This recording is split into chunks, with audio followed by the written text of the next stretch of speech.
Good morning, scholars. Today we're going to be going over how to make a logo in Photoshop and then transfer it and save it as a vector file in Adobe Illustrator.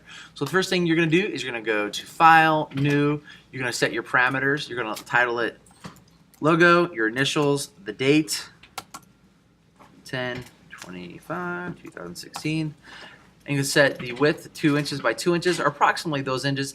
Those numbers, 2 to 3 inches is what you're looking for. So if you're going to have more of a landscape orientation, you're going to change the width to maybe like 3 or 4 inches. Background transparent, and then square pixels. Click OK. I've already done that. That's what we have here. You're going to want to start by making a layer, Command J.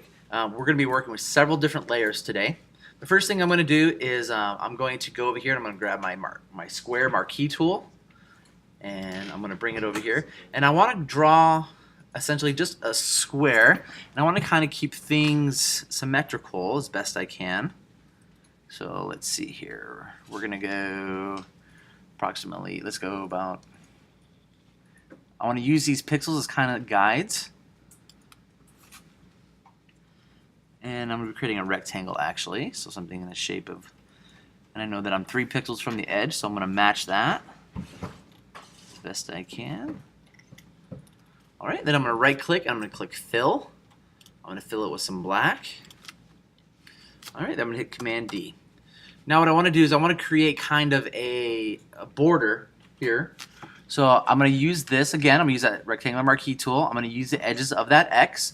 So I'm going to get it in the corner up there. And if I pull it straight across and do it this way, I can be nice and symmetrical and get a nice even cutout. Then I simply hit delete. Now I have a nice little frame. Alright, from here I'm going to grab my, I'm going to do that one more time. I'm going to create kind of where a flash would be. So I'm going to put a flash approximately right here. So I'm going to do the exact same thing I just did. So I'm going to create a box using the pixel, those pixel lines as, or those picas as a guide. Right click, fill, black. And then I'm going to hit Command D to deselect. I'm going to do it one more time using those edges, and then hit delete. All right, Command D to deselect.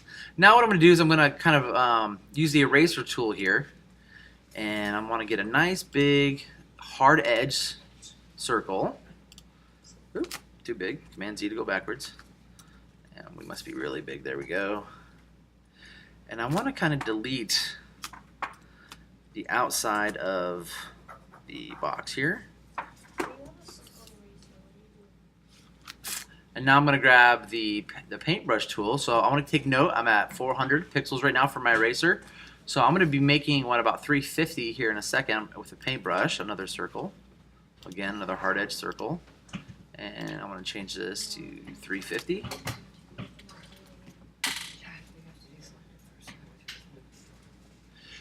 I'm going to fill it, and then so I know I'm at 350, so I'm going to come over here, I'm going to grab my eraser tool again, and I want to bring this down, so using my bracket keys, we're going to come to 300, and I'm going to get it right in the middle, and delete that. So that's a little too thick of a line. I want it to be a little thinner than that, so I'm going to make it a little bit bigger, but I want it to be under 350, so we're going to go 325. Get it nice and lined up. That looks much better. Alright, so I just have the kind of a basic shape of a camera now. So if I'm making a photography logo, that would apply. So I'm going to create a new layer now, because now that I have a basic shape. And now I want to add some text in here. So actually I didn't need that layer, so I'm going to create a text layer. I'm going to put photography at the bottom.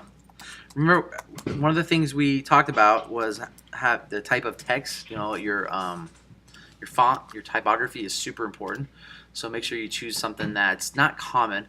I'm going to use Trajan Pro Regular today, and change the size of it. I want it to be approximately the size of my logo itself, or just within it. Good, that works. Looks good, like that. And then I'm going to put.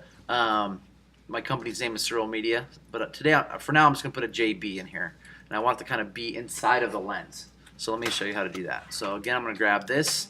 I'm going to keep my typography the same. So JB, I'm going to make it just a little bit bigger than this circle. So I'm going to highlight it. I'm going to come up here, highlight my text, and then using the up arrow, I can make it bigger.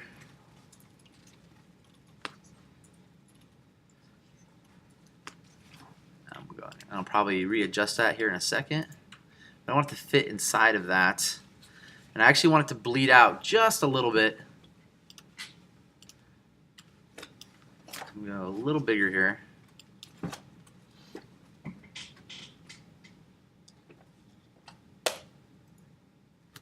Let's try that.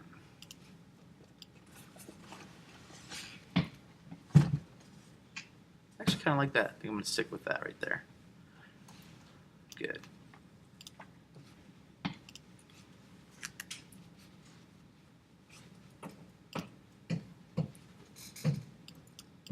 So now you can kind of see just a basic logo design. It's simple. It says I'm a photographer, has my initials in it. Last thing I'm going to do is I'm going to add kind of an effect to it, a gradient effect, so it kind of looks like it's shimmering a little bit. So at this point, I'm just going to merge my type layers and my object layer here into one layer. So Shift, right click, and I'm going to just merge. Let's see here. Merge layers, where to go?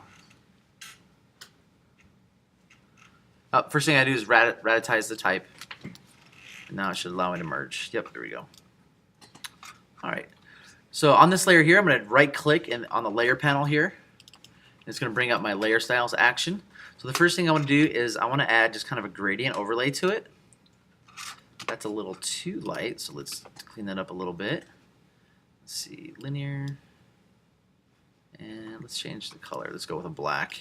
There we go.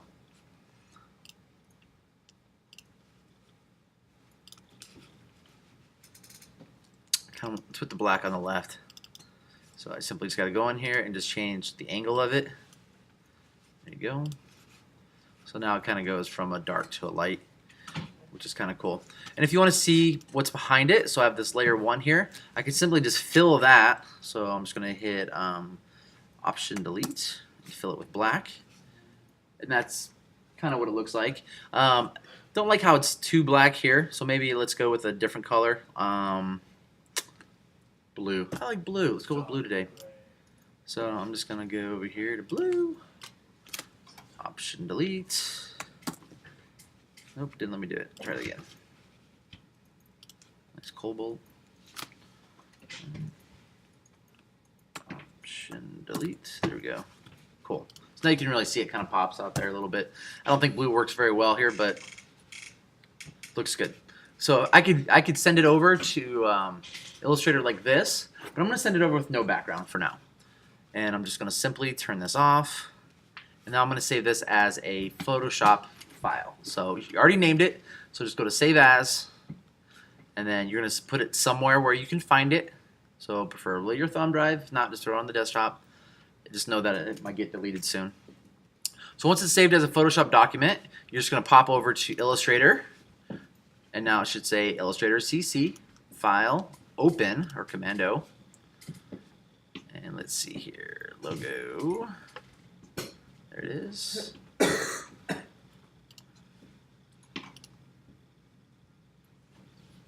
Now, this is real important. The options here, it's convert layers to objects. So it's taking them from pixels and applying that mathematical equation and making this into a vector file.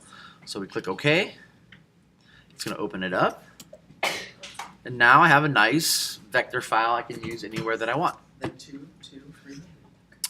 And the way that you save it, you're going to go to File, Save As, just like you would in Photoshop.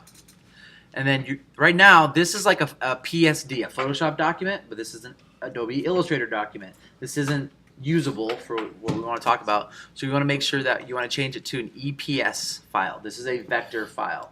This is what you would send to a printing house or something like that when you're having your work done. And then you click Save. And then click OK. And now you have your logo in a vector file. Pretty simple. So one last thing I want to show you. Let me pop back over to Photoshop. We were talking about some of those shapes and stuff. A lot of your so let me just turn this layer off. Say again? No, I'm just using because that's the example I used.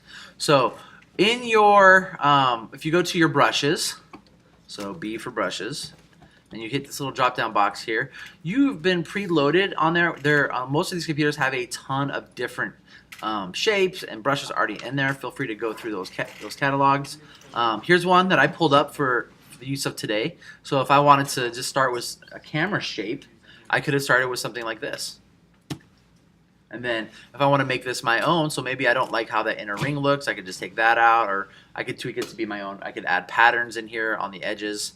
There's just all kinds of stuff that you can do. But if you're wondering where to start, you might just want to go grab a shape and then tweak it to make it your own kind of thing.